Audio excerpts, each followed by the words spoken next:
Well, regardless of your pizza choices, nothing pairs better with pizza than an ice cold Miller Lite. Ed, I know you had a couple Miller Lights. Just please, let's do this Miller Lite ad read. Yeah, listen, when I'm having a nice pizza, really when I'm enjoying any type of meal, I'd like to pair it with a nice beer, and that beer is Miller Lite. I don't want to pair it with a beer that tastes like water. A lot of light beers tend to do that. Miller Lite is not one of those beers because you like your light beers to taste like beer. And thankfully, my friends at Miller Lite, they found out the right flavor to make a light beer taste like beer. Is that right? Yeah, that's perfectly said. The Bears are entertaining this year for a first time in forever. That means obviously lots of excitement. When you get happy, you're excited. You reach in the cooler, you reach in the fridge, you grab yourself a great tasting, less filling. And I don't even care if it's Sunday, if it's Tuesday, Wednesday.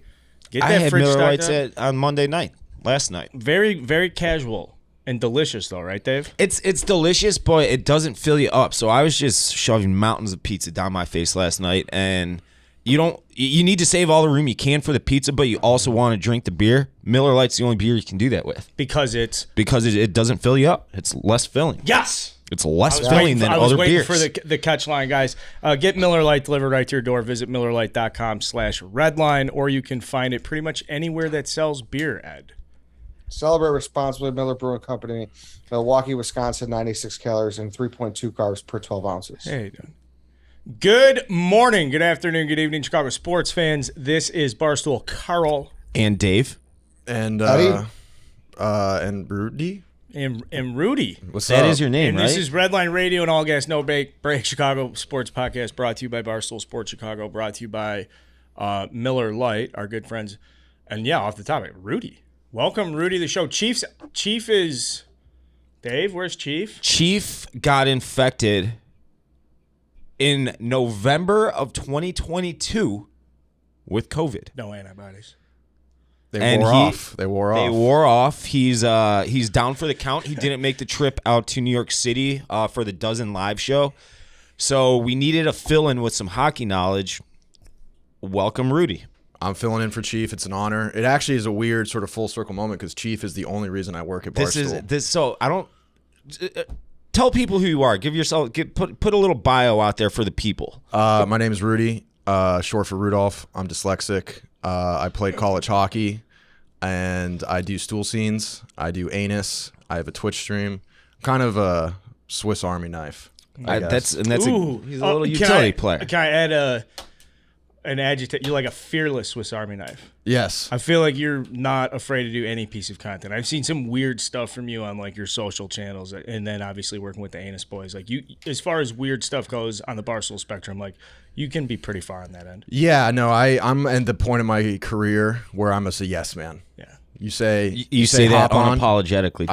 I'm just yes. I get it. Yeah, you want me to do a piece of content? I'm in. I'm a narcissist at heart. Well, welcome. Thank you. You'll be joining us for a little bit today. I don't know how long. I know we'll be sharing the stage tonight too. Yeah. So just some like good bonding stuff. And then Eddie, and then to be clear, because just to tie this up for our audience, Team ZD's not competing in this event, so Ed is back in Chicago holding the fort down.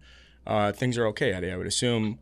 Yeah, so we were prepared. You guys were all going to be out there. I was going to be here. So that's what it was going to be. Obviously, Chief couldn't make it, so Rudy's filling it. So that's how this came to be, because you were the most hockey knowledgeable guy, Rudy. That's why you swapped in? I wasn't. Jeff just came up to me and said, hey, can you fill in for Chief? He's got COVID. And then, like I said, I'm a yes man. So I said, absolutely. Now, what are your ties to Chicago and Chicago sports for this podcast? My only true tie to Chicago sports is that when I played college hockey, not sure if you knew that, I won a national championship. I don't really talk about it much, but when we won, it was at the United Center. Oh, wow. So for the Frozen Four? Yeah, so that was where we won. So I always have like a little bit of love for Chicago. One of my favorite memories is I do this weird thing where when I get shit-faced, sometimes, especially if I'm in a new city, I will just like Irish goodbye and not take a cab home or take an Uber home, and I'll just walk.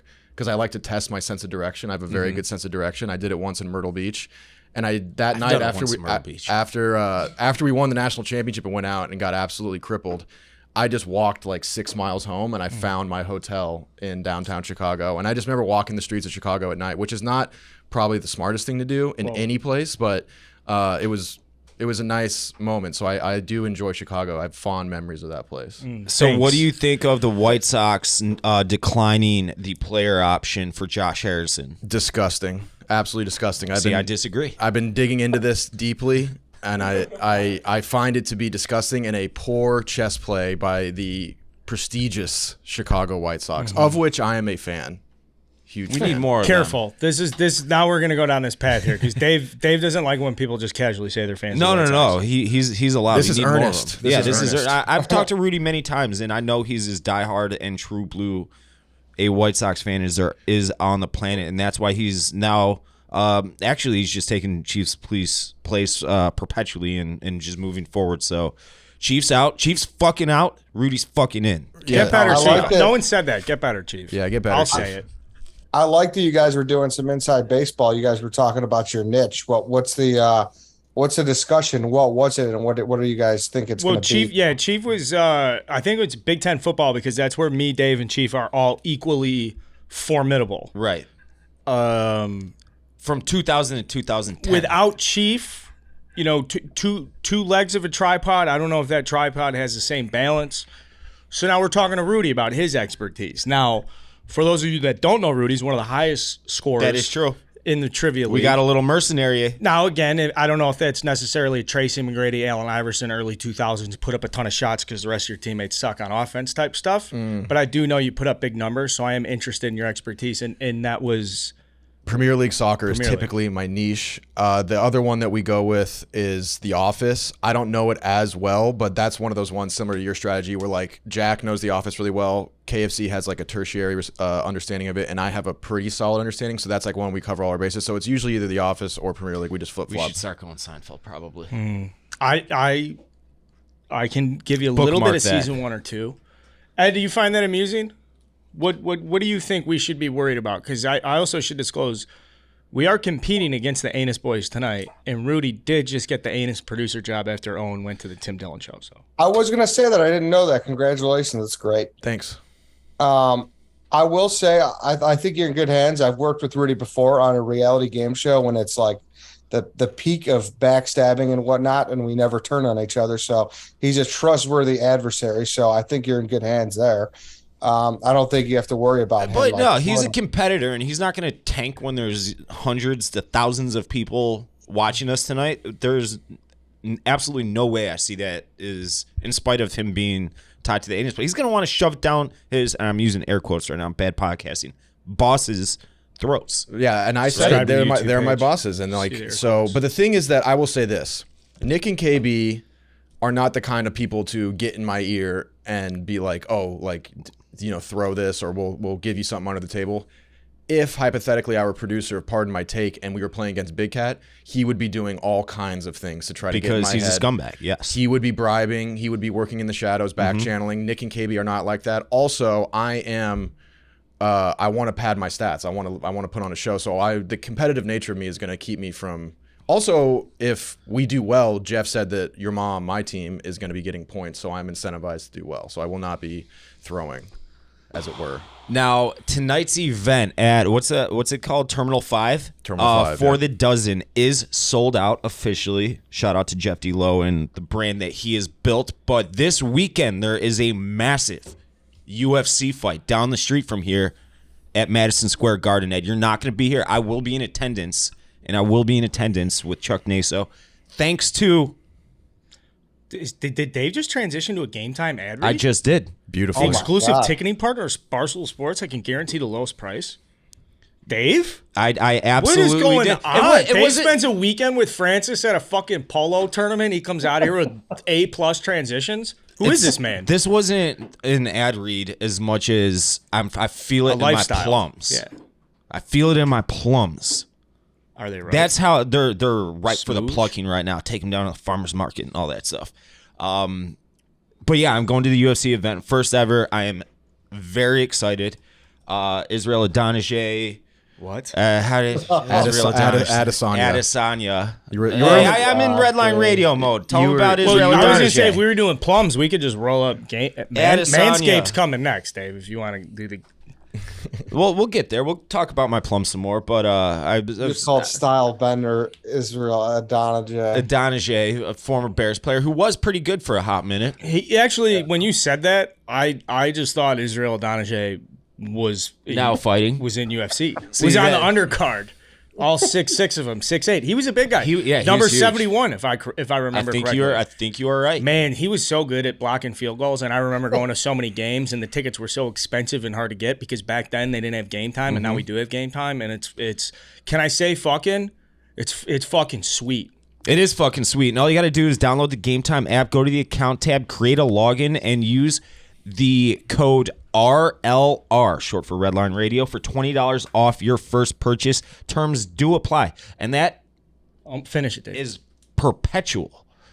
Download the Game Time app if you're looking for last-minute tickets to Cubs, White Sox, Bears, Bulls, concerts, comedy shows, doesn't matter. Game Time's got your back. It's the lowest price guaranteed. See, I don't Go and think see the ellipses Stylebender mean- Adesanya. How do I say it? Adesanya. Adesanya. You were in the neighborhood. I know. Israel Adonijay, he's a former Bears player. So Yeah. Redline Radio, you know, Little Mandela effect. Download Right. Game Time last minute tickets, lowest price guaranteed. guaranteed. But I am very excited for that event this weekend. Molly Meatball, she's Ed, what fighting. happened to your eyesight? Yeah, what did you've been wearing glasses all for like you've been slowly wearing them more often. I had You guys- blue light glasses because we were doing blue light stuff. That's what these are. Are they? Are they helping you guys- sleep? You guys know I'm having like fucking light, The like, vertigo. fluorescent issues. You get migraines? Is that Tom's fault from the production side for making the Yeah. lights too bright in the studio? So, well, yeah, it's fucking Pete. We like our office, like for people that don't know, the Barstool Chicago hallway is like powered by like one big strip. You know what I mean? Yeah. Like, and it just kills me every day. I don't know. It's like I get everything but the headache, Rudy, from the migraine. I don't know. Like, it's weird. You get I that. just, You like, get the blurry cloud vision in the top of your eyesight. yeah, and like I get like cotton candy brand. It's like it's fucked up. I get super fucked up by it. So I'm trying to. You need some Ron Rivera transitions. I know. I'm trying. I'm about to order those, but then I'm just gonna get fucking killed for looking like the kid from Rocket Power every show. So My dad's got a nice pair of transitions, so I don't know what you're talking about. I grew up around transitions, and I actually think they're quite convenient. Yeah, they are. They're form and function all mixed in one. Listen, Ed, I know that it may not be a look that you really want, but the thing is that you got to be able to perform. I know. No, I know. I'm telling you, it's fucking debilitating. So I got to figure it out. Trying to figure it out. All right. Damn. So if you see Ed wearing glasses, fucking, throw him some love. Yeah, don't make Thank fun of them like you might be inclined to do. Are you reading more? Are you doing anything different now that you're wearing glasses? People calling you sir. No, I wish I could say that. I can't read. Do you guys have trouble reading anymore? I can't. I know, Dave, you don't really read. Rudy, do you read? No, not really. I used to. Reading was a major hurdle for me, as I mentioned, the dyslexia. But I got basically Navy SEAL level tutoring as a kid, and I became an A+ reader. And then since then, I've probably lost all my powers. So I don't read as much as I buy books. Like I have just stacks of books and stuff, and plans to read them. You know what? Now that he's not here, we can shit talk behind his back. Chief claims to read all the time, and I'm like, you didn't fucking read. He's like, well, I listened to an audiobook. That's not reading. That's listening. It's reading with your ears. I don't think I that's give what it half reading. credit. Half credit. Yeah, but you can't say reading though.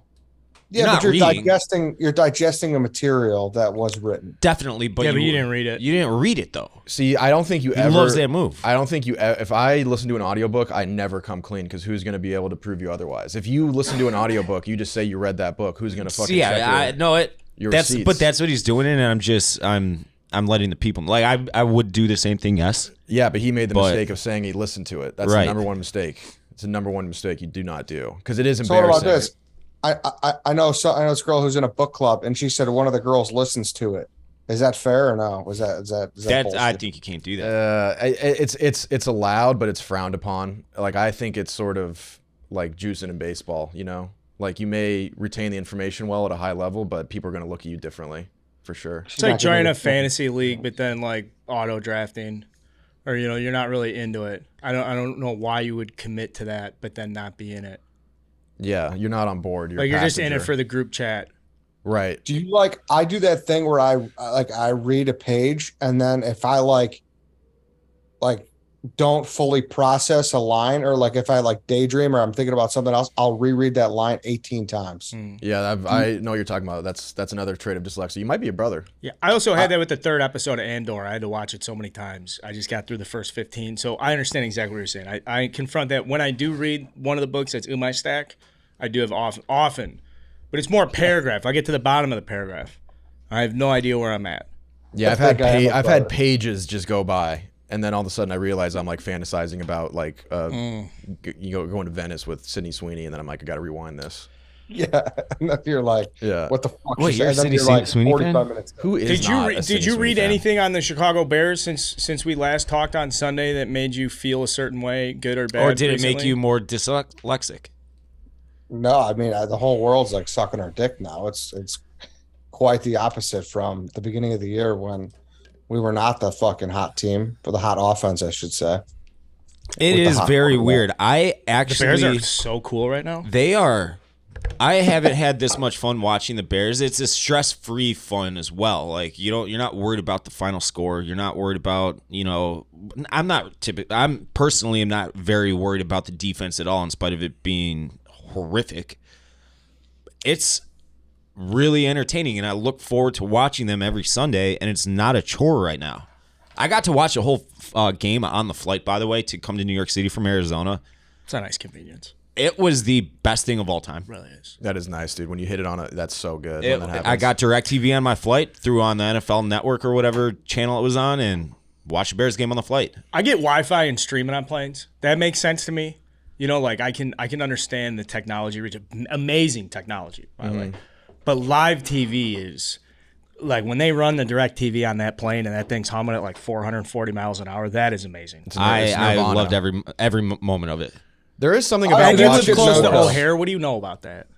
What'd you say? You live by O'Hare. What do you know about that? Well, that's a good note about that. Did you see Feidelberg's clip about how the airlines just bully us? In what way? He's like, it's bullshit. Like we just fucking, they usher us on, and like I want to buy a sandwich. Like, oh no, sorry, we don't serve food. You got to be on the air for like 3.5 hours. And before they used to give everyone a meal. Like they just like, it's just like that's just how it is. Like that you're at their mercy because there's not many of them, and it's just the rule. I agree with that, but just to play devil's advocate, they are literally flying you. That's pretty impressive. It's not like you True. could just call a buddy and be like, "Fly me to Cincinnati." True. Yeah. Correct. So they exactly, and you'll never be They like. got and the that's leverage. what Mike said. They have the leverage. And the planes. And the That's what plane, Feidelberg yeah. said.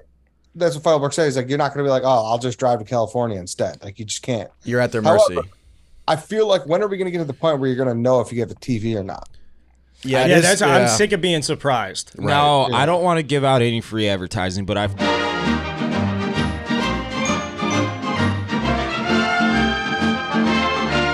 That sounds a lot like free advertising. I understand. You should like the complete you should opposite bleep way. that out, please. Yeah, That's fine, but it is I lit, though, you're right. enjoyed that experience so much that I'm that brand of an airplane guy for now and onward. Until they do something to piss me off, which I can't see it happening because I enjoy Oh, myself it'll that happen. much. It's happened to me before. they will let you down, but you will still remain a fan of theirs Loyal. because they do have nice. They make it cool. They make it cool. They got like It was neon awesome. lights. I was and in shit. I was in the middle seat, and this is the longest flight I've ever been on, by the way, because I've always flown. I've never flown literally Phoenix cross to country. New York. That's the longest flight I've ever Fuck been that on. flight. 5 hours or so, and I was in the last row because I booked it an hour before my flight got fucked up to come back here. So I booked it on my own, and I was in the last row, middle seat, and I'm like, this is gonna be fucking miserable, and it wasn't. Because you had the It game wasn't. on. I had the game on, and afterwards I had Saving Private Ryan on. Okay. Oh, No, dude, that's- that is a it's a dream. really heavy movie to watch on an airplane. It was on TV, so it was a little dumbed down. It was on AMC or whatever channel, but So you get the commercials? They pipe the commercials up yeah, there? oh, it's DirecTV. Tom, speaking of airplanes, I don't know if anybody heard this. Tom had like a 14-hour delay this weekend. Oh, really? It's the longest delay I think I've ever heard of anyone. Yeah. Vesuvius. Yeah. It's a great reference. I was just reading about it because they said that when it had erupted, so many people were so confused and it was so blacked out that they thought the best protection would be just like hide in their home or whatever. And then that heat wave blast came and they said it was like a nuclear bomb and everybody was just dead in less than a second. That's a bold strategy to have a volcano erupt in your backyard and be like, let's just do hurricane style and stick this out. Huddle up. Yeah. That's a bold tough. strategy. Did not work for. I think that is a 0% success rate of all volcano eruptions. Pompeii got by that. You'd think Vesuvius, the people of Vesuvius, isn't it an island though? Where are you gonna go? No, it's not. It's in the coast of Italy. Oh, it is. It is. I'm looking at it right now. It's been a while since I've been to Italy. But speaking of explosions, the Bears' offenses. I was gonna sing your guys' praises. I mean, like I'm a unbiased third party member. I'm very jealous of you guys because right now the only thing better than having one of the best teams in the NFL, like being a Chiefs or a Bills fan or even an Eagles fan now, is being on the honeymoon come up, which you guys are in right now, which is great. Yeah, we because are. like before the season, everyone's like, all right, they're rebuilding. They cratered the whole roster. All you got is really Justin Fields and a few other pieces. It's going to be a bad year. Even the coach is like, we're going to do our very best, like all that stuff. That's depressing as fuck. But now you guys you did a good job of making it so that like we're going to suck. And now any sort of leg forward or step forward you make, you're going to be stoked on. And you guys are also like stepping multiple steps forward. I'm very fucking jealous. As a Broncos fan, I feel like the kid that goes to school every day just to get bullied. Every time they're on TV, Twitter becomes my worst fucking nightmare. We sold the farm to get nothing, basically. Mm-hmm. So I'm very jealous. This the Bears is are in a good very place. different. You used a great descriptor for it, the honeymoon come up phase, because we've experienced this. We experienced it, whatever, 3-4 years with the Bears, pretty much. You guys rebuild at an alarming rate. Oh yeah, I mean that's all they'll have a good year. The next year we'll be like, all right, this is the year. They have legit Super Bowl odds. They end up stinking. Then the year after that, the coach is on the hot seat. They'll go 500. Then the year after that, they're tearing it down and getting a new coaching staff in front office. This one feels different though, Ed. It really does feel different. I'm not even talking necessarily solely because of Justin Fields and what he's done the last couple of weeks. I'm talking about just the direction it's crystal clear what they're doing. I've never been so confident in what the Bears are trying to accomplish. I'm not saying it's going to work. Even the front office has said like, hey, this might not work, and if it doesn't, Poles is like, it's on me, And well, I think it's different because you arguably have the two most important pieces filled. And that's I'm not ready to go that definitive yet. Personally. What do you mean? Are you talking about Fields? Yeah, you have your quarterback and you have your coaching staff. Whereas before, that was the biggest problem. We had a 1-year window in 2018, and we didn't have a quarterback, and our coaching staff clearly did not adapt to our quarterback. So it was fucking ticking time bomb, really. We were built around a fearless fucking defense that was really fucking good. It was awesome. But could only take us so far, right? It was still a good defense in 2019, and then kind of fell off a cliff as years went on, right? Right. It's different with this right now. So now it's really all about the general manager and what the pieces he brings together. So it's truly how the fate of the Chicago Bears is all in Ryan Poles' hands, because I trust Eberflus, and I hopefully Getsy and Williams are here for the future of the Bears, but I trust Eberflus, and obviously I'm in trust Fields mode. So it's all going to be what Poles does with that cap space and draft what he capital. does with those draft picks. So Yep. it's a unique rebuild situation as opposed to other ones, which is interesting. Do you feel like maybe it's just like our time? Like we can't miss so many times in a row. Like now we have Well, polls. It's like I playing think they blackjack or can. roulette or something. I'm just hitting black. We're just black again, rolling again. you'd Like think- one of the times we are hitting black. It is Ryan Poles, Rich Brett, whatever. The numbers coming, Dave. No, I'm not the saying law of averages says Ryan Poles has to be better. I do think that we can, at this juncture, look forward and say we got the right guys. I can't say that definitively, though. If I were to wager, if there's a gun to my head, whatever euphemism you want to use for it, Knife to your cock. knife to my cock, Knife to cock. Theon Greyjoy style, I think they got the right guys, and I think that Justin Fields, and I've said it, 6 weeks ago or whatever, I'm like, this guy stinks. I'm being proven wrong right now, and I love it. You know, it's And like, don't get me wrong. Like there's still time. Like we could go back. I'm sure that's absolutely. And I'm sure we said if we listen to some stuff we gushed about Nagy, it would be super embarrassing. We made him a fucking music video. Yeah, for sure. Don't be ashamed of that. Listen, man, you guys, you gotta live it. Listen. If you hadn't done that and they had a meteoric rise, you'd be looking back at yourself and saying, "Why didn't I love more?" Yeah. And what's interesting about you, Rudy, is you're a Broncos guy, right? Yes. Jed? So we almost were you. The Bears were in talks to make that same deal that you guys made. Also, years prior, after the Broncos won the Super Bowl, you guys took like quite a few members of our who was that linebacker you guys took from us? Who was? Yeah, we took. You took a few players. Why am I blanking on him? He's our fucking Trevathan. Yeah, Danny Trevathan, and I think a safety as well. Maybe even T.J. Ward. I think he went to the Bucs. But anyways, you guys took a bunch of our players. But yeah, no, you're correct in that fact where, like, I would just almost did the Russell move. Are people like super like how are your Broncos buddies doing like about the Russell? Are they think it's like he'll figure it out, right? Or are they genuinely like, no, this is not. The problem right now is that we're fighting a two-front war. We are fighting a war of the fact that Russell Wilson has not been Russell Wilson consistently on the football field, and we're fighting a war of cringe where he refuses to stop being the most embarrassing, cringy man on earth, which in a weird way I kind of like. It's like if you're going to be that insanely weird, tone-deaf freak on the internet 24/7, just go all in on that. Like I embrace the cringe at this point. So we're fighting a PR war while simultaneously fighting a war on the field. I think that with just how much money they gave Russell Wilson and who Russell Wilson is, I do think that he will figure it out. I think that the sole problem is completely on the coaching staff because they look, like you said, the vision of the Bears is crystal clear right now. I don't know what the Broncos are doing any given Sunday. I don't know what's going to come. I don't know what offense they're running. And the problem is that no one really like talks about is that our OC, our DC, our special teams coach, and our head coach all never called plays before.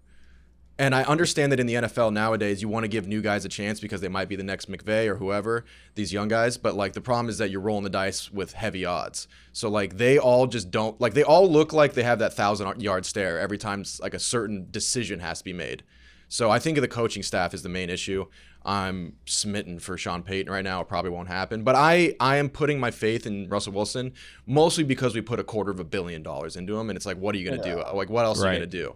So you have no option. I mean, stuck. We're talking third party, unbiased, neutral observers. I watch the Broncos and I'm like, that is a rudderless ship. Exactly. That's just what it looks like on TV. It just radiates. Just these guys are fucking. They don't know what they're doing. It's almost as if it's the coaching staff, 100%. Yeah, it's like Russell Wilson's a big God guy. It's like they go on the field every Sunday and they're like, let's just let go and let God deal with it. Like it's in God's hands. It's in God's hands, and God has been systemically letting us down. They're making me an atheist. I mean, that sports. Yeah, sports do that to people. Yeah. He's a bucket of shit. There's too much talent on that offensive side of the ball, especially. And their defense, Fangio built that thing up. I know they just traded Chubb and they've lost numerous pieces since then. But Judy, Sutton, like they're it's just crazy. It's full circle because there's an alternate universe here where we're like in year 8 of Ryan Pace and we make this deal and we gave Russell Wilson that fucking $250 million and he is washed for us. But I don't think that's the case regardless, I'm very happy with where we're at and we didn't make that deal. Even though I think Russell will figure it out. No, I would do disgusting, awful acts to have someone like Justin Fields right now. The Broncos, Carl, you alluded to it, and I always said the same thing about like if you just keep rolling the dice, eventually you're gonna hit on a coach. Like I was talking to Che about what you said, Eddie. Like you just need to find a coach and a quarterback, and once you do that, you can make a move and you can at least move up in the field. But you'd be shocked how many times you can miss. And the Broncos? No, we would not be shocked. No, but please, the Broncos have believe me. No, I understand that. If anyone can relate to me, it's you guys. But like the Broncos, discreetly, like you at least watch Peyton Manning and those Broncos teams. But we cannot draft a quarterback. We only get them when they're out to pasture. You are preaching to the choir. I get Okay, it. but to meet him halfway here, like they fell into some supremely dumb luck, lucking into Peyton Manning for those couple of years. Definitely. Yes. I but mean, like, what about John But Elway? since Yeah, What? we're talking 20 fucking years ago, man. Of course. I haven't ever seen a good quarterback. I mean, Jay Cutler was probably 12th or 14th best quarterback for a 5-year stretch for the Bears. My brother in Christ, they passed on Josh Allen, which is John Elway's wet dream, a huge white guy. With a big arm. Literally all he thinks about when he goes to bed at night and wakes up with morning wood is guys like Josh Allen, and he somehow passed on him. Paxton Lynch. Like, it's just... So I'm jealous of you guys because Excellent. That was oof. it's just a lot. But you'd be amazed at how much you can miss. I'm just very jealous of Bears fans right now because it's electrifying, and you guys have draft picks and you have all this stuff. We have money. We sold the farm. We got a little bit back with Chubb, but it's still just it's a doom and gloom situation. So from the unbiased third party perspective, you're, and I think you said it right. Justin Fields is electrifying. I would be remiss if I didn't say I am still not sure if this is sustainable. If you shut him down in the run game, you're winning that game. He has got to be. I mean, and I said this on Twitter and everything. I have firmly moved from the he's probably going to be a bust camp to wait until he gets receivers camp and weapons around him camp. But Quick. I mean, that's there's a non-zero chance he still is going to be a shitty passing quarterback. Let me ask you I don't this. think that's going to be the case at this point, but it could be the case. Dave, he's just going to keep getting better. Like, fuck the weapons around. Like, just looking at the player and the athlete. We had this conversation a couple of weeks ago. It was like, you just know he's the type of guy who's going to continuously get better. Barring injury, he's just going to keep getting better. He's going to make his mistakes. He's going to learn from it. He takes the losses personally. He's not shy or nervous or intimidated by the NFL. It's not too fast for him. It's just a matter of him getting comfortable in the field. And now that you've seen, like, they've called these, like, it seems like they're scheming different for him, and everything just is better and different. Ed, I'm not crazy. Yeah, Dave, I can't. I have I'm hard pressed for you to sit there and tell me hasn't been something about him that's looked a little different. 100%, completely different. Like you and said, I you know had it's the like- oh shit factor anytime you throw the ball over the middle, Yes. beyond 15 yards or whatever. You don't get that anymore. The receivers have not, and it sucks ass. 3 different times this year against the Vikings, against the Commanders, and then was it against the Cowboys? No. This past game against the Dolphins, like, I want to see him in a 2-minute drill where he is like he has to throw the ball. And they had the fumbled punt against the Vikings, the fumble against the Cowboys, I think it was, or whatever. And then St. Brown dropped that pass on 4th down. That was, I mean, it hit him right in the fucking hands. That's not on Fields. Obviously, he's doing his job. He's gotten those opportunities robbed because I think those would be good. Ways to measure his advancement as a quarterback, and he's gotten those robbed from him, unfortunately, and the refs have not helped him out at all. He's getting fucking demolished. But he is quickly gone from being a liability at quarterback to arguably the best offensive weapon on the field, and just like at the snap of a finger. And he's doing it in an atypical way, which is fine. Like I said, get him some weapons around him so he can start airing it out, but I would love nothing, and I'm loving it right now. People are like, "Oh, you fucking idiot! See, you're wrong." I'm like, "Hey, I don't want to be right on that," So it's a good time to be a Bears fan. There's hope. And what did Andy Dufresne say about hope, Ed? Come on, Dave. He said it's the best of things. I don't know. There's some quote in Shawshank about it, but hope is good, and I have nothing but hope right now. And I love the direction the Bears are in. I am more confident as a Bears fan in what the future looks like. I'm having a hard time deciding what you're saying, though. I kind of feel like you're talking on both sides of your mouth right now. I'm saying that that Fields, I mean, he obviously has a lot of improvement to make as a passer still. I mean, even last week, he had a bad pass that was picked off. It was just there was offsetting penalties, People don't remember that kind of shit, but that was like a bad decision, you're right. Yeah. And, like, listen, and it's okay to talk about the negatives, too. People think if you bring it up, then you're just, like, being Like if you talk about the bad plays and you're being negative, like that's stupid. not the case. I don't think. I think it's just being, I agree, Dave. rational. If I you were agree. to make Justin Fields throwing highlight tape of his games in the NFL, how many seconds is that highlight? It's not as bad as you think it is. He's made some good throws. No, but that's The problem is he's had these like glaringly bad throws. Multiple picks over the middle of the field. Right, into Stuff triple that just coverage. like airmails Yeah. behind. Now he hasn't made like really, really, really shitty boneheaded plays. Just plays where it's like, man, you got time. How the fuck did you miss that? How'd you miss it that bad? It has nothing to do with his arm strength or his ability. He can make every single throw. He's got a fucking hose of an arm. He's got great touch. It's solely resides between the ears for him. But like even when you just watch him right now compared to week 2 or week 3, I'm throwing out week 1 because it was a monsoon. It was just downpour that week. Like you can see it in his eyes that he is much more confident now than he was those weeks. And that's what, like, Rudy, you're a hockey guy. Like, everyone said, like, Austin Matthews just had a look in his eye in the playoffs, Yeah. That is like, a real thing for sure. It is. Amongst any Moxie, sport. Mojo, Yeah. Moxie, whatever it is. Like, he just has this something about him these last 3 weeks where he's like, hey, I'm the fucking guy, and I'm going to fucking go show you I'm the guy. And it's been fucking It's amazing. It's so super fun to watch right now. Yeah. Mm-hmm. Jealous.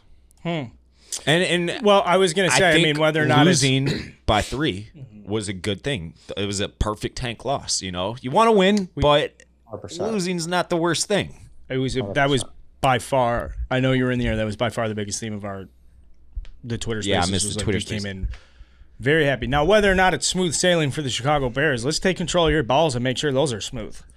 Manscaped. This holiday season, I'll be giving thanks to our friends over at Manscaped. Everyone loves a turkey and stuffing. You'll be looking like dessert with the help of Manscaped's Performance Package 4.0. Oh, you mean like stuffing?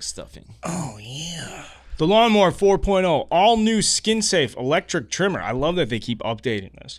Outdated technology. Trade out the 3.0 for the 4.0, guys. Steve Jobs made a name doing it with Apple. Manscaped's doing the same thing with the lawnmower. They also have a weed whacker for ear and nose hair. Crop preserver, Dave, for anti-chafing bald we know all about the crop preserver at this point, especially for for you endurance athletes like White Sox Dave. Anti-chafing ball deodorant goes a long way. So does Crop Reviver. If you want those balls to go in somebody's mouth, make sure those things are all toned up. Magic Matte disposable. A little trim. You don't want that going down the pipe, especially, guy living in New York or Chicago, some of those city pipes. Don't know what's in them. No, never Magic Matte disposable shaving mats. I keep my balls are nice and trim. They're smooth. I use the toner and the moisturizer and the deodorant on them daily, and it yields high performance. I suggest you guys check it out. Get 20% off and free shipping with the code REDLINE at manscaped.com. That's 20% off with free shipping at manscaped.com. And use code REDLINE. Be thankful this holiday season for the best gift of all from Manscaped. Your balls will thank you right back with some nice, fresh loads. On that note, on the Weed Whacker ear and nose hair trimmer, I got fitted for a tailored suit this past weekend in Arizona as I was doing a video with Francis, and one of the most something I hate more than anything else on the planet is a full-length body mirror. Because you know what I'm talking about? You just look disgusting in those things, and they pick up every little hair that's growing on your body. I had a couple hairs growing off my ears. I had never noticed them in my life, and I'm like, these are disgusting. I just went right back to the hotel, got the weed whacker, trimmed them up, and I look fresh as a daisy. Nice. And I'm actually not kidding about full-length body mirrors. I hate those things. You know what? You bring up something too. I feel like can you when we're talking about weed whacking, or if it's too big of a pain in the ass, don't worry about it. What we should grab Jersey Jerry in here, because Dave does have a serious gripe. No one says a word to him. Yes, no one does. And Rudy, you talk about this because I saw Jerry in Chicago. You do too. What? I don't know what you're talking about. The eyeball beard. Everyone gives Dave shit about how his beard grows up to his eyes. Yes. Jerry's up there too. Yeah, he's a hairy little man. So does Rudy. Look at Rudy. He shaves. Mine actually does creep up pretty high, and it's very annoying. But I've managed to defeat the allegations. You lost the war. By getting photoshopped and sabotaged, yes. Yeah, I know, but that's the world we live in, man. It's not about what you know; it's what you can prove in court. And I can prove it right now. Tom, zoom in on him. Can you zoom in on him? On me? Yeah, on your eyeball beard. It's not an eye. Listen, man. The problem is that mine shoots up like a mountain peak, so it's at least. That's how mine does too. Mine's not the picture that everybody sees on the internet. That's photoshopped. Mine's like yours. Like it creeps up a little bit. Yeah. You know. Yeah. But yours is a little thicker. I don't think that it is. It's a little thicker. I don't. Tom, is Should I it? text him? I can go get him if you want. Yeah, grab him. You don't got to stay the whole time either, Rudy. You probably got shit to do. No, it's okay. Yeah, no, I appreciate you guys having me on. I did my very best to give the good Chicago talk. I think you did great. I'm very much looking forward to. It's great hearing from someone who's watching on stage. The Bears, not living and breathing every snap, just like watching it, as a neutral observer. It's great hearing what you guys think of them. I'm gonna go see if I can track down Jared for you guys. Thank you. Yeah, grab him. We'll talk some Claypool too. Does that work for you guys? Yeah, sure. All right, so we'll see if Jerry's joining us. I don't know. We should also make a note. So we're recording on Tuesday. Typically record on Wednesdays. We're a day early because you guys are in New York and with travel and whatnot, it would have been too hard to record on Wednesday. We should make a note. Roquan looked great in his debut, I thought. Really packed a punch for that Ravens defense. That they I don't want to say seemed to be missing, but maybe seemed to be missing. He had that stop on Kamara. It was in the first or second quarter. It was 3rd and 1, and he just came up and fucking blasted him. And I could just tell, like, the fucking what do they call themselves? Definitely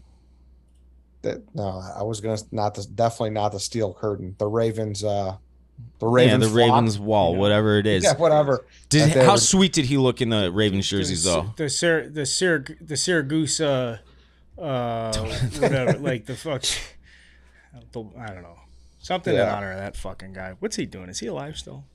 He passed away a couple months ago. Really? The Purple Pain? I said that. Okay. Well, rest in peace, and I mean that sincerely. The Purple Pain's their name? I Googled Ravens defense nickname. Roquan Smith's going to obviously be awesome with the Ravens, and that's just the way this is going to go. And as Bears fans, you just gotta let him go. Like, it's not a starting pitcher where it's like, oh, well, those starts can just be with this team and it's easily interchanged. Like, you're going to go plug him into a system, a culture, just a completely different identity. He's going to be running around fucking making plays for the rest of his career. And if he's not with the Ravens for the remainder, whatever they do with this contract, you just know he's going to be a guy who's going to be making big plays. And as Bears fans, I think just let go of it. I'm happy for him. But I get the concept. If the people smart enough are saying, like, we don't need this position right now, we could use the money in the cap space, and it's just not good. Great. Now, if they turn around and they draft a fucking linebacker in the first round, that'll be funny. I think it's great. I'm very happy for him, and I hope he has a great year, and I hope the Ravens do well. Yeah, it's fine to root for him, but it was like we said last week after the deadline. It was, I thought, an appropriate move. Number for 18 all parties. looks foul. That's what number he is? Number 18 looks weird. Sorry. Yeah, he looks. I'm sure it does. And can we talk about Jack Sanborn for a minute? Yeah. I like that story. I mean, local kid. I remember him when he was being recruited in high school and everything, because he was decent recruit on a national level. Went to Wisconsin. I love when there's a good hometown story like that, and he is a NFL linebacker. I'm not saying that. I mean, obviously he's in the NFL and he's a linebacker, but I think that he's got a place like either as a rotational guy or maybe even a starter one day. He was a fucking animal in college, and it's, I don't know, it's cool to watch. Yeah, it's great. It Welcome sucks home. that just the timing of everything. Of him coming in, he's Right. almost turned into like a punchline, but like Right. it doesn't mean he's a fucking bad football player at all. Absolutely not. I wish he would have gone to Northwestern. Yeah. Still waiting for Jerry here. He's What do you got? Rudy just texted me that he's recording next door, so he probably can't. So that's all good. We'll get to Jersey Jerry and his eyeball beard another time. But thank you for pointing that out, Ed. I don't know what brought you to be a nice guy instead of a complete cocksucker like typical today and, have my back. But I appreciate it nevertheless. So I do got a gripe, though. You do. You do. Big time. 100%. 100% you do. Settle it, Dave. Yeah, we'll see. 8 games left. Fucking Lions this weekend. I really want a top 10 pick, though, man. I do. Yeah. I don't know if we're bad enough, but because there's a lot of bad teams. I asked this on Twitter, and people are like, you fucking moron. The fucking Eagles are undefeated. Yeah, they're undefeated in the year 2022 in the NFL. I really don't think there's a good team in the NFL this year, like a fucking powerhouse. Like, that team's more than likely winning the Super Bowl team. If the Eagles lost in the first round, I wouldn't be shocked. I don't think anybody else should. If they're pretty good, Dave. I know they're pretty good. Of course they're pretty good. They're undefeated. You're not, but like I don't think that they stack up with the pretty good to great teams of years past though. What's their best thing? Offensive line play, run defense, pass defense? It's a little bit of everything right now.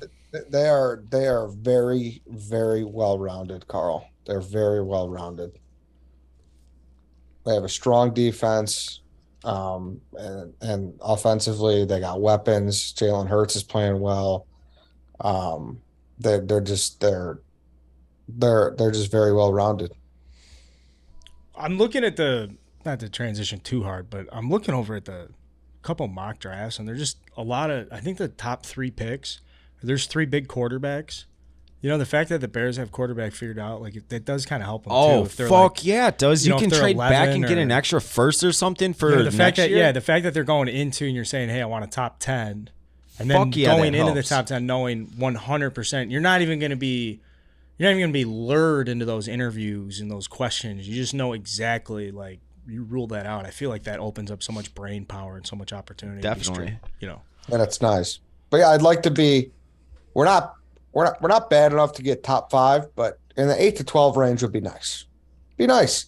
And I think losing Sunday helps us get into that spot. I mean, we got 2 against the Lions coming up. We got, I don't know. Tom, you tell me. Are the Jets are pretty good, huh? Yeah, I think the Jets are good. I think the Jets are pretty good. Genuinely? Yes. Yeah. C.J. Mosley is quite an influence in that locker room, it appears. Yeah, he is. The Jets have a good team. They have like at this point like a playoff caliber roster with like their weakest spot being QB. And when Zach Wilson like plays at just an average level, they've shown it's hard to beat. That they're hard to beat. And yeah, that was. Would you rather have Zach Williams or Justin Fields? Zach Wilson? So we're coming into this Zach game Williams, basically. yeah. I mean, Zach we still Wilson. have 2 more games before Right now, I'd we play rather have Justin Fields for the sure. Jets. But when this game occurs, like this is a great spot because I want Tom to feel pain.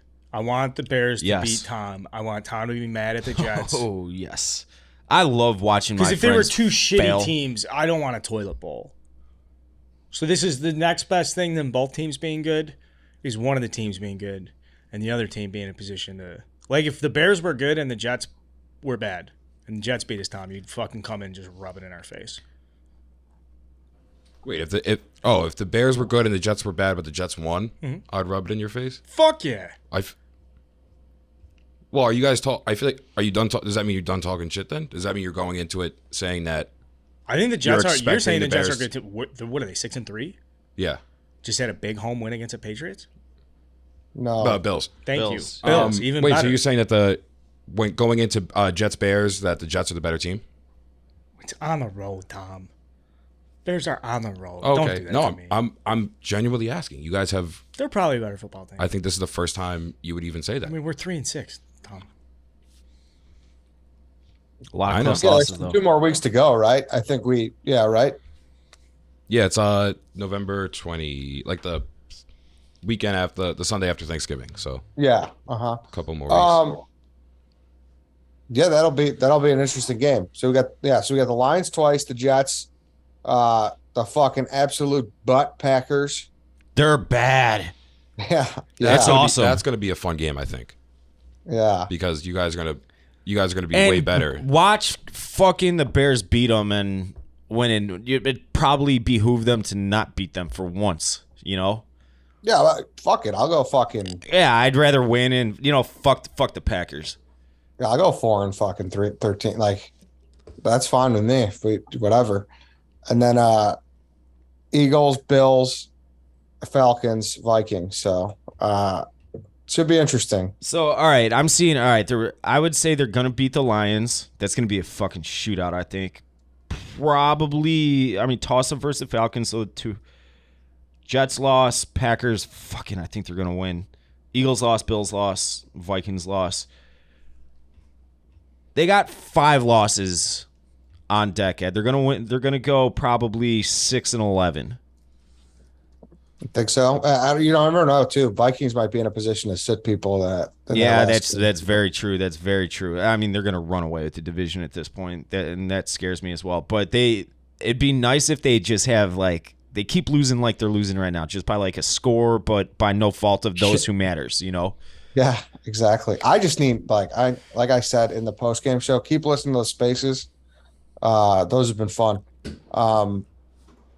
I just need someone who is super in depth within the defensive. Is that Jerry? Yeah. Fuck yeah. Let the record show. Jersey Jerry's just walked in. I do not smell a Baccarat 540. No. But there was a Baccarat 540 at the wedding this weekend, and so my best friend got married, and the best man's. We're all hanging out in the wedding suite. And if you guys are familiar with Jerry Fragrance, great programming that Jerry does, going through colognes in different scents. And I jokingly, because I like it, was like, tell me you got the Baccarat 540. Thinking that my buddies would be like, what the fuck are you talking about?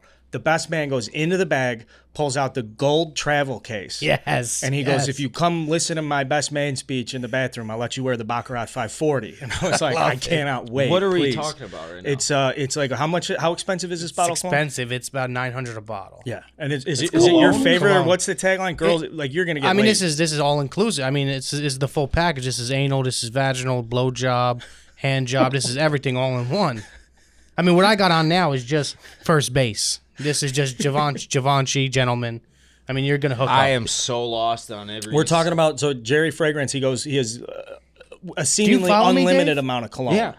A seemingly unlimited Jerry, amount of colognes and fragrances. don't take it personal. White Sox Dave, he's in the clouds when it comes to everybody's content. He just doesn't know what's going on. All right, yeah. And so he reviews them and kind of gives you tips and strategies. Oh, okay. Here's a good price point. Yeah. What do you someone think of sent him Old some Spice stuff before, or does a review. Axe? I mean, Don't disrespect I him mean, like that's that's bottom of the barrel stuff. I think it smells good. You still use that. So anyways, thank you for that. That was a great moment for us and the boys before a wedding. We all had a big laugh about it. That's a good you're story. in the room today. Eddie invited you in. We invited you in because questions. Yeah, there's a gripe or what is it? What is it, Ed? A couple questions, Jared. Well, first off, I do got a fragrance question. How many you have? What's the total count? I got about now, I'd say. I got about in the 40s, 40 to 50s, I'd say. Oh. Yeah. I mean, but I wish I had more, but it's expensive, you know what I mean? Fuck yeah, it is. So, but now with these videos, other people are starting to see them. And I'm not supposed to say this, but I'm going to say it anyway because I'm just that type of person. Bloomingdale's is in the mix. Excellent. Oh, yes. all right. So, somebody from Bloomingdale's hit me up. They want to do a Christmas special on their page. And I said, listen, I'm not going to accept any money, but I will accept some colognes. No problem. And they said, great. Yeah. What about retail space? Maybe a little carve out on the fragrance floor. I like walking through the fragrance. That's a nice thing. That's a good thing. Yeah. That's a good thing. Yeah, I think that's good. We should you should see how much one of those kiosks in the mall in the middle of the aisles. Yeah. Try to rent one of those out for the Christmas season, Jerry. You could have guys in Steelers jerseys hawking it. That'd be funny.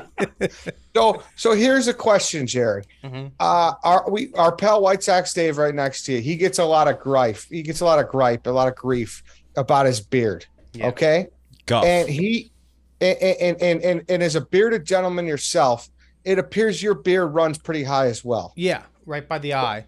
Yeah, Dave is looking at it now. Yeah. Yeah, he's upset. He's like, "What's going on?" I didn't say I'm upset. Well, You're the one who brought it up.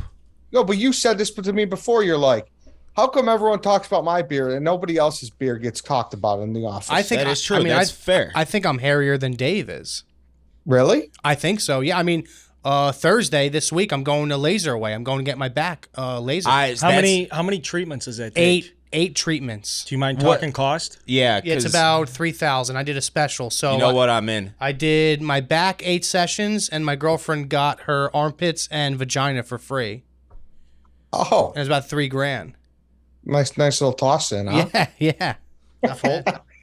Full Back full hair, veg, I, like Brazilian I style, like do everything. not fucking do. Back hair is the grossest thing. I mean, on do you earth. have back hair? I do, but I get rid of that shit almost daily. How do you do it? I got one of the fucking $10 extended razors. Oh, and then you just go down. yeah.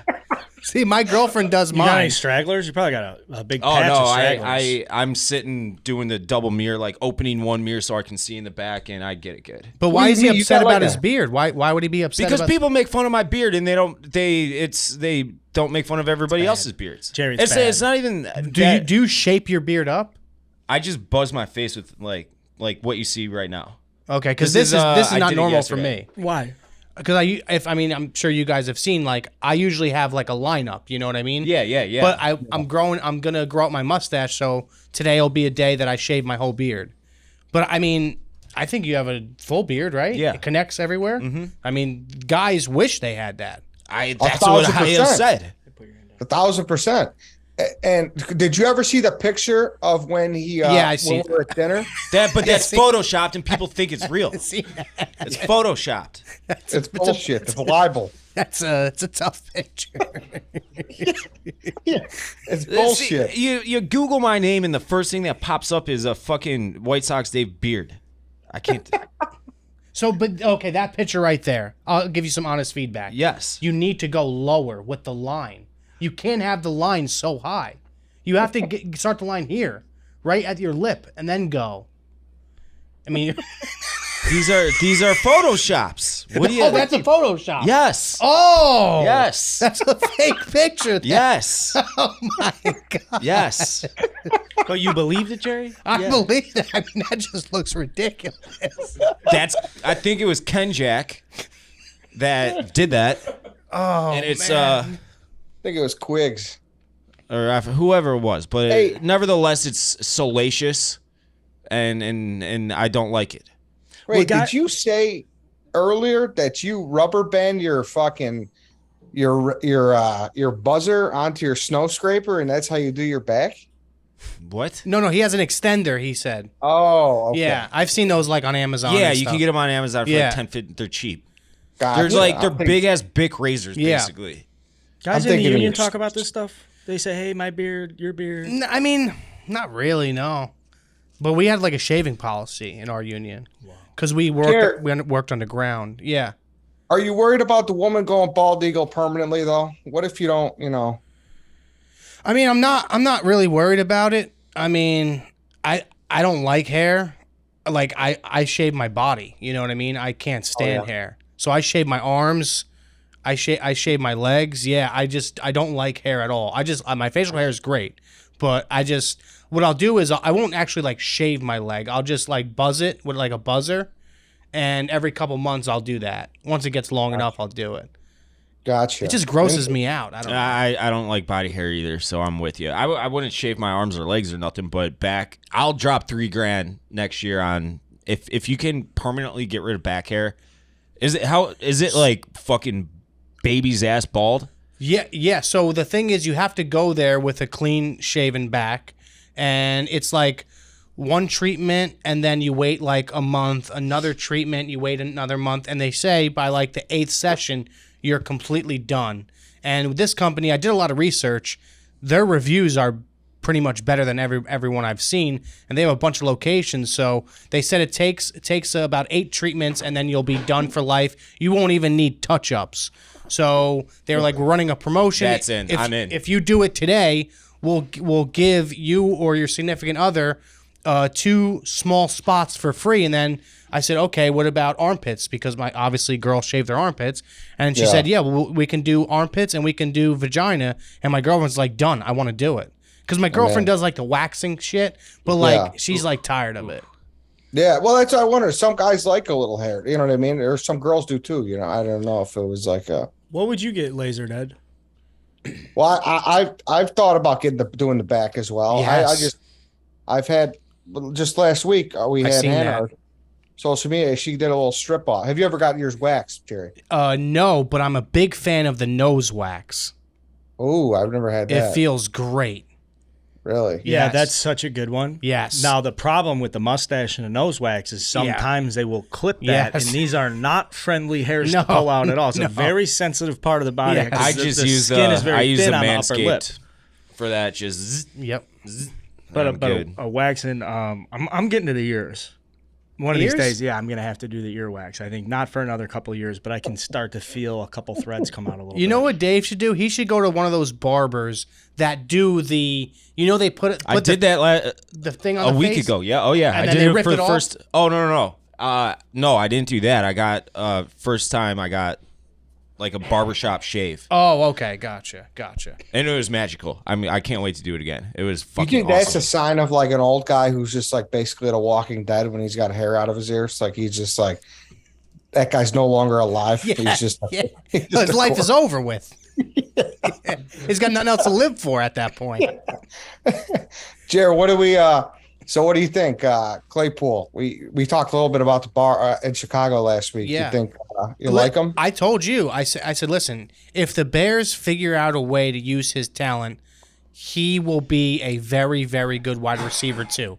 He really will. And it showed. I mean, I think it was like one of the first plays of the game. They went deep. Yeah, they were Right trying to away. get him the ball like the entirety of that game in Yeah. some form. And you see, like, okay, yes, did he have a good game? I think he did. 2 catches, but you have to think about this. Darnell Mooney now is getting some touches. Darnell Mooney's getting targets. He's catching touchdowns. So, you know, it opens it up for other guys. So I think both teams won the trade.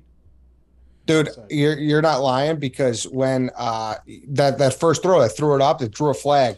We didn't like. I'm sure you're not that super well versed in our whole wide receiving group, but like we didn't have a guy who could do that. I know, yeah. You know, like we just didn't have that. And you're right; it opens it up for everybody else. And when we made the trade, it's like, all right, we still probably need another guy. I'm very cautious when I say this, but I'm going to see how the rest of the season. There might be a chance where we might be good Yeah. with this group going into next year. But I mean, maybe a little move. Maybe No, maybe they're gonna draft a receiver. Yeah, I think A couple of them the probably. Bears will definitely draft at least one wide receiver. but I don't think you have to. Like, I don't Yeah. think it's a foregone conclusion that you need to take a guy like if you get the number 9 pick and there's like, oh, it's a no brainer. You need a wide receiver. But if you want to grab someone in the second, third, for sure, like whatever. But before it was like you had to. It was a no brainer. I don't think it's that way anymore with Claypool. I really don't. No, I mean the Steelers, if you look at what they did with him his rookie year, he played excellent. And then he just fell off. And part of that was offensive coordinator, part of that's play calling, part of that is, you know, guys are so incompetent on the Steelers offense, they just don't know what to do, don't know where to be. The Steelers have mismanaged Chase Claypool for a couple years now. I mean, he is bigger than any cornerback you go up against. He's a monster. Yeah, he's a big guy. He's sneaky fast. I mean, you've seen it on the first play. He beat the guy. He's sneaky fast, and he's a very good red zone target. Yeah. No, for What's sure. the downside? What's the downside? He's a locker room problem. What do you mean? I mean, you've seen it his whole career in Pittsburgh. I mean, you know, and you've seen it the last 2 games he played for Pittsburgh. You know, he's throwing his mouthpiece on the sideline. He's throwing his helmet. You know, I don't want to give too much information, but, you know, you guys know I'm close with a couple guys on the Steelers. You know, over the years, I mean, he just wasn't, you know, really bought in. He's a guy that, like, always wanted the ball. And listen, I love that about a football player. I really do. But, like, there comes a time where, hey, you're not going to get 7 to 10 targets a game. It just doesn't happen. There's other weapons. He always wanted to be the number 1 guy, and he never was in Pittsburgh because they always had Deontay Johnson. They had Juju Smith. Now George Pickens comes to the Steelers, and he's shown flashes of wide receiver number 1 talent. Claypool, do I think he could be a wide receiver 1 on the Bears? I think he could, but I would try to go out and get somebody that could fill that role quicker. Yeah. And it's also a thing where a lot of Pittsburgh media, it seems like they've been kind of dumping on him a little bit. Oh yeah. And I think it's fair to say too, and I'm not, you have good source and everything, but there is an element here too where you guys are a little spoiled, and you could acknowledge that. Yeah. Right? Listen. Well, spoiled as far as winning football games, yes. Spoiled at winning meaningful football games, no. Because 3 playoff wins in this will be the 12th year. That's not spoiled, but always competing, always having a winning record. Yes, very spoiled, very. And hopefully this is a 1-year thing. Yeah, and you just know what winning looks like, and you know what winning wide receivers look like. I mean, you look at the fucking history, Hines Ward, Yeah. fucking Antonio Brown, like you just had so many. Mike Wallace. People forget these guys. Santonio Holmes. I mean, those guys balled out. You know what I mean? Yeah, like we don't have many of that at all. Yeah. All. Yeah, no. I think the Steelers and the Bears, I just actually talked about it on my Steelers podcast. They're in the same situation this year as far as they need to know if this is their guy at quarterback. And so far this year, the Steelers, you look at it and you're like, I hope this is the guy. And the Bears are in a situation now, it's like they're slowly starting to say, this could be the guy. And some people are saying this is the guy. So I think they're both in the same situation. Yeah, no, I hear you. Well, we'll see, man. I don't know. Who knows what they'll do? It's it'll be interesting. But game 1, I like the dynamic that he's brought to the whole offense for sure. So, Yeah. But thanks, Jerry. I appreciate it. We got to get you on for a draft. Yeah, man, we bro. will. Let's do it. Later, Eddie. Thanks, Jerry. Good luck to the Steelers. Yeah. Thank you, Jersey Jerry. Ridge And- Wallet, boys. Ridge Wallet is an You ultra. got Ridge Wallet, slim- Jerry? You got Ridge Wallet? Yeah, They were doing an ad read. You got the you Ridge got Wallet? Ridge Wallet. Ultra slim.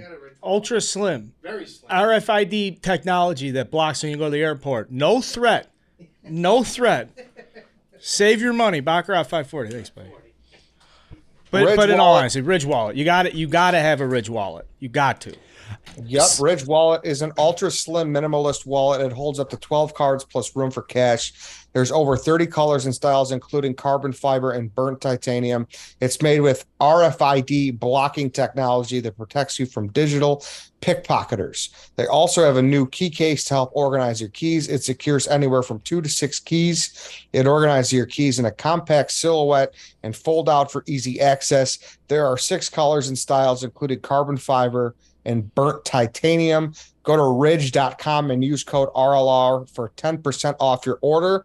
Ridge Wallet. Listen, I love these new types of things. I honestly think like the wallet market is disrupted. Like I've been seeing like targeted ads for these types of things for like crazy lately, and they're real sleek. They're sharp, and I'm happy to have one on board with Redline Radio. So go check out Ridge Wallet.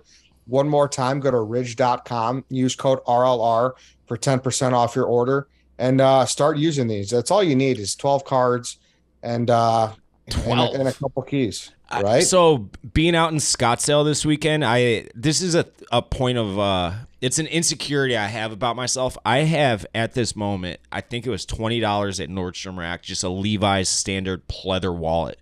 And whenever I would pull it out in front of all these rich people, they had these awesome fucking Ridge wallets, and it's just super slim. You don't even notice them like bulging out of your back ass cheek, you know. So this is something that I'm very excited to have on board with Redline Radio because I need to grow up and change my wallet. Just go to ridge.com. You'll see what that's what I'm going to do. Definitely seen them. I've seen them before too. Like so, Francis like has the one. metal, Yeah. the metal wallet kind of thing. So they're sweet. What else you got, boys? What's the address? Or tighten that up again. What's the promo? Ridge.com. Ridge.com. Promo code RLR for 10% off your order. That's ridge.com. Promo code RLR for 10% off your order. And on that note, Ed, talk about the baby Bulls, the Cubs, Sox. Yeah, Bulls are good. We're going to do some more Bulls next week. It's still early in the season. We've talked to we have a Bulls source, an insider. They join us, I think, next week. But they're off to a hot start. Shout out to the Bulls fans that are following them at this point in the year. Like, we finally have good quarterback play and people that are like dialed in on the Bulls. You guys are a special breed of people, and we'll be entertaining you next week with some stuff. That's what I got. Open up the wallet.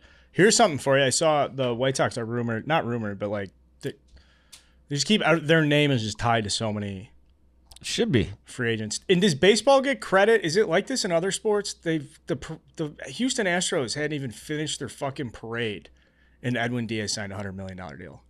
Like free agency is just as soon as the season's over. I don't know. Is it like after the last pitch of the World Series you can start signing guys? After the last pitch, then I think there's like a 3-day. Nope. No, there is a 3-day where you can negotiate with your own free agents before the free agency starts. Okay. So that's what happened with the Mets and Edwin Diaz, and that is, so 5 years, $102 million for a closer is banana land. Edwin Diaz is obviously awesome, but has had his years where he has, Frank the Tank calling him Ed Luz Diaz instead of Edwin Diaz, shit like that. But does that make Liam Hendricks all the more attractive on the trade market? I absolutely think it does. Yeah, should they probably want to trade move him, but I don't know what they would get in return. They should get rid of him. I don't know if they're going to get anything that can help them now, and that's what they need to do is win now. But we'll see. How much is he owed next year? $13 million, and then there's a team option for the following season at the same rate, $13 million, I believe. And Liam Hendricks is fucking outstanding. I think he's a great pitcher. He's also kind of sort of a luxury. I don't know. It's weird. He's a luxury. I know that he's not half a Liam Hendricks' contract is about half the cost of Edwin Diaz's contract now. So is Edwin Diaz twice as good as Liam Hendricks? I don't think so at all. That makes Liam Hendricks look all the more. So if a team wants to ante up and they're really, really looking for a back end guy that can come in and shut the door, Liam Hendricks, it's not a bad guy to check in on. If the White Sox trade Liam Hendricks and don't bring back Abreu like it sounds like they won't, they absolutely shouldn't. And then they decline Josh Harrison's. They bought out Josh Harrison, which is $1.5 million instead of having him on a $5.5 million salary. I think it's $37 million that just opened up right there from like last year to this year. We're not even asking the White Sox to increase payroll. Exactly. So exactly. The question is, can that $37 million, like if Xander Bogaerts is a $28 million AAV shortstop, would you move Tim Anderson to second base then? I absolutely would. I don't give a shit about where Tim Anderson wants to play. And, I mean, Xander Bogaerts I don't think's any better defensively than Tim Anderson, so I don't even know if you'd need to. I wouldn't have any problem. I would coin flip it. Who gives a shit? Play one of them at second base. They'll both be fine there because second base is a pretty easy position to play if you have the skill set of Xander Bogaerts or Tim Anderson. So, yeah, go for it. Like, go. I am so.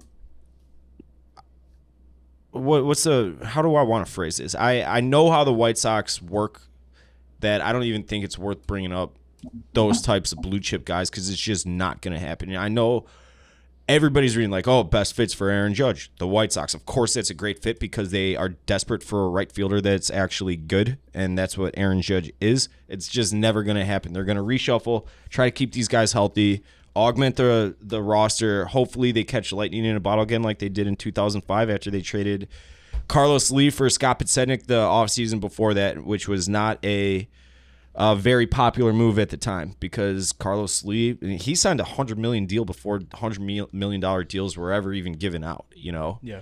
He could fucking kill the ball. And Sox dealt him. Next year they won the World Series. Hopefully they got some creative up their sleeve like that because that's... Michael Conforto? Is that a name that does anything for you? Nah, not at this point. Who knows? This is a different type of offseason for the White Sox, Dave. This is not the White Sox, Dave. We've grown. I know it's unfortunate, to right? know on Redline Radio this time of year. It's unfortunate. Yeah. So I'm in wait and see mode with them. Okay. Wait and see.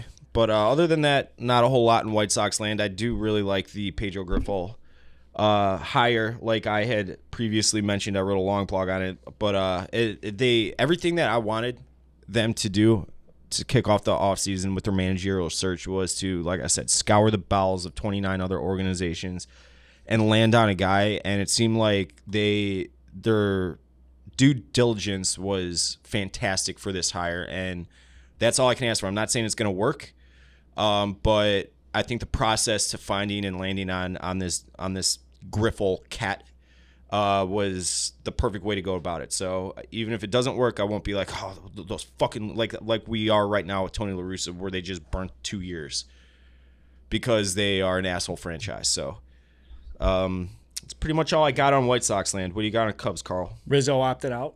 I saw that. He's not coming home. Take a lot of money. I wouldn't be.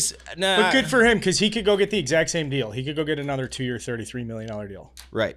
Like, at the very least, I think he would get exactly what he got last offseason. I'm calling 3 for $60 for Rizzo. And it was a pretty good year. His average was down, but it was a pretty good year for him.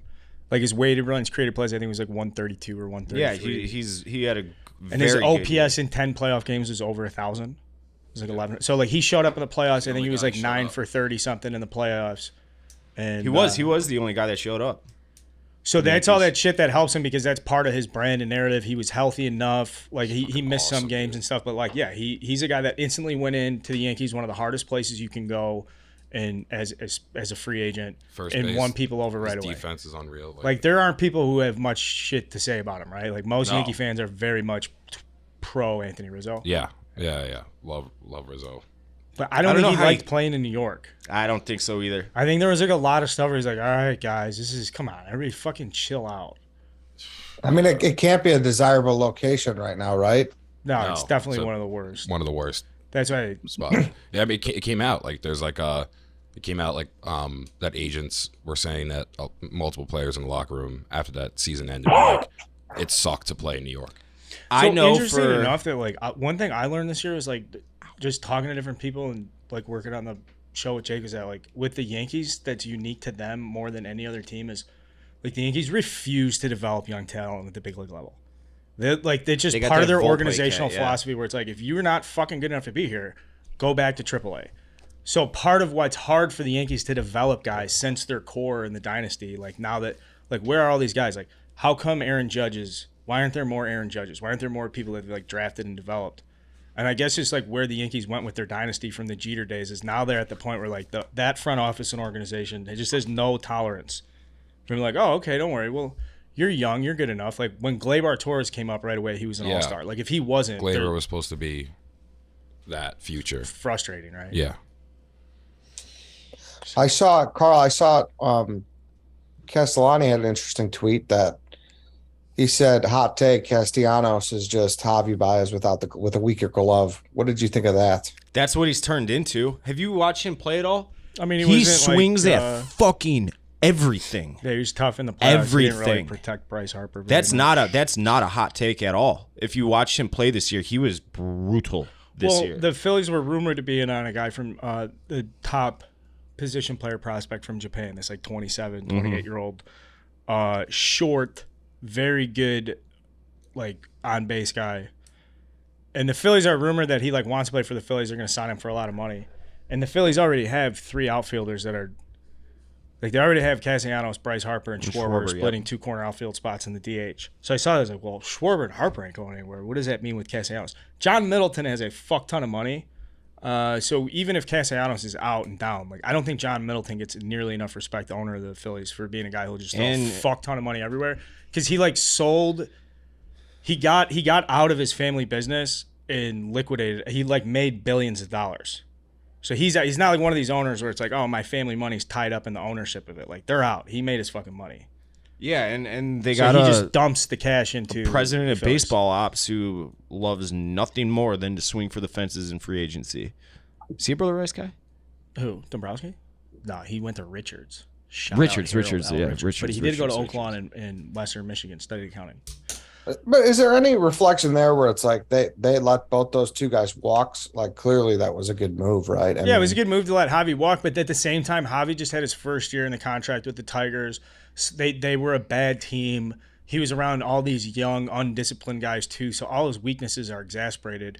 If you put Javi Baez in a team like the Yankees, he probably does fucking awesome. Like, he did well for Yeah. the Mets when they traded for him afterwards. Not maybe well enough to justify getting rid of Pete Crow for his entire career. But, like, I think Javi Baez could come out this year and play very well if they have good guys around him, if Scott Harris is active in free agent. I don't know what the Tigers are doing. But my broader that's a point is, like, Javi brutal Baez can organization. still be very valuable. You just...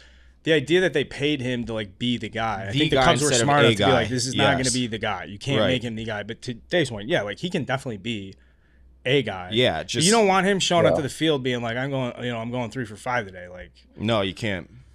and Castellanos is, you know, the Canty- people that are close to him love him, and the people that aren't are like, whatever. You know, his teammates like him a lot. What boots on the ground? I mean, you were there. You weren't on last episode. Like, how was it being in Philly? Sick. Yeah. Yeah, it was my first World Series game.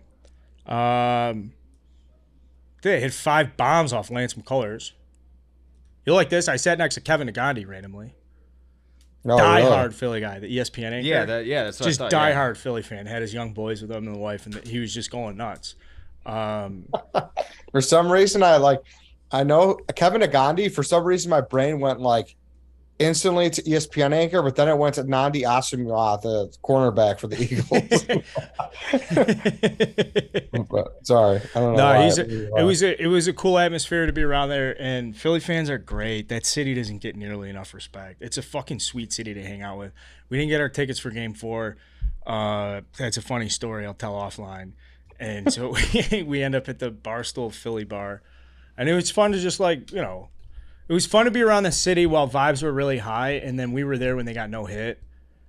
So it's just kind of funny to see Philly fans just like freak out, like fuck.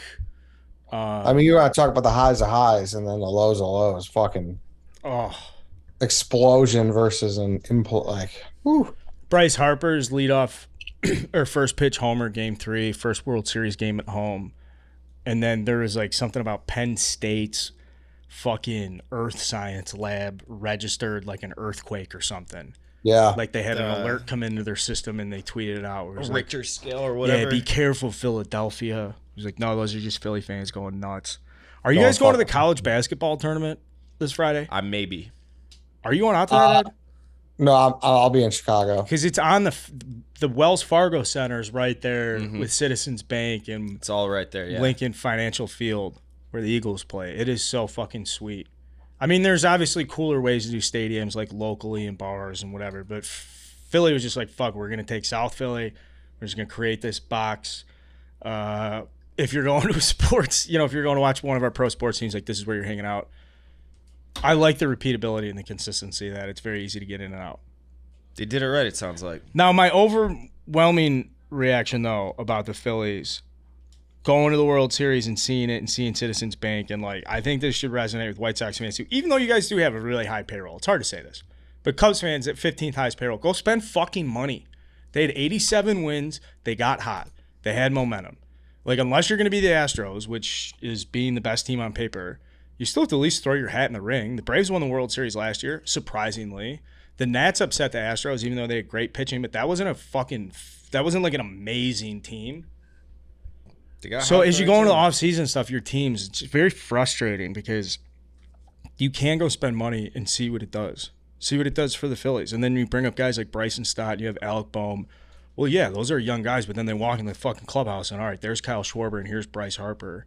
So the Cubs have to be sensible as they're developing and bringing up these young guys. You got to go spend some fucking money to have people in that clubhouse that can support them. And it doesn't take much. Like, it doesn't take that much to swing the balance.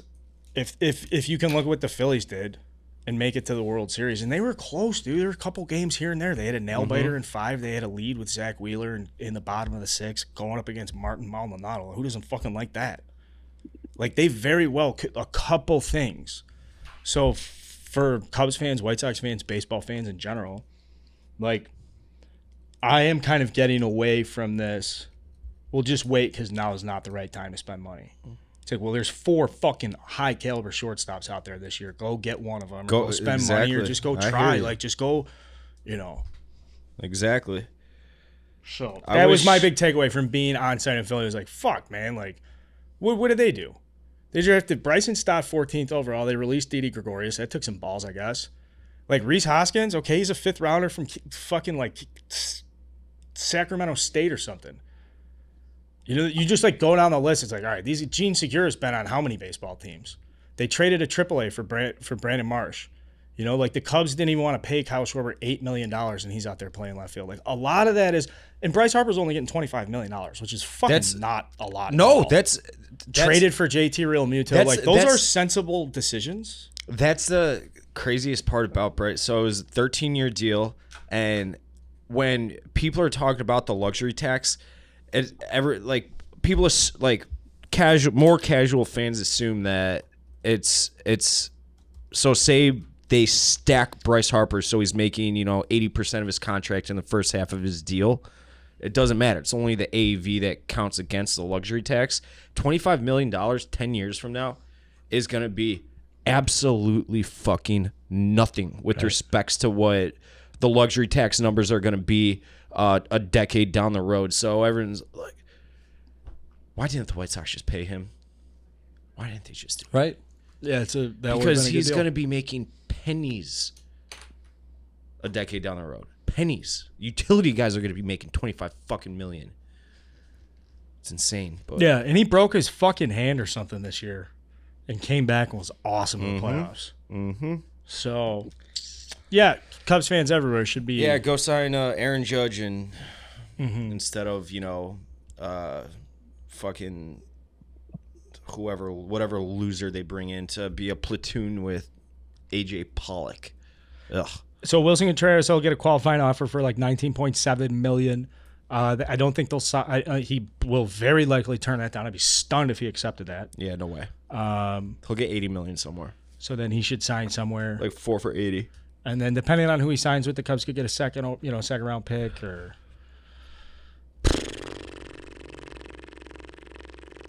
Carlos Rodon's a free agent again. They could go back, ask him to come back. There's so much possibilities, Ed. It's seemingly endless. If you're the Cubs, you have to go get a top shortstop. You have to go get some starting pitching help. If you have to go to Japan and get the Japanese guy with command and stuff that hasn't pitched in the big leagues, you better go get a couple big league starting pitchers too. You better not just bring in one guy that's never pitched in the big leagues.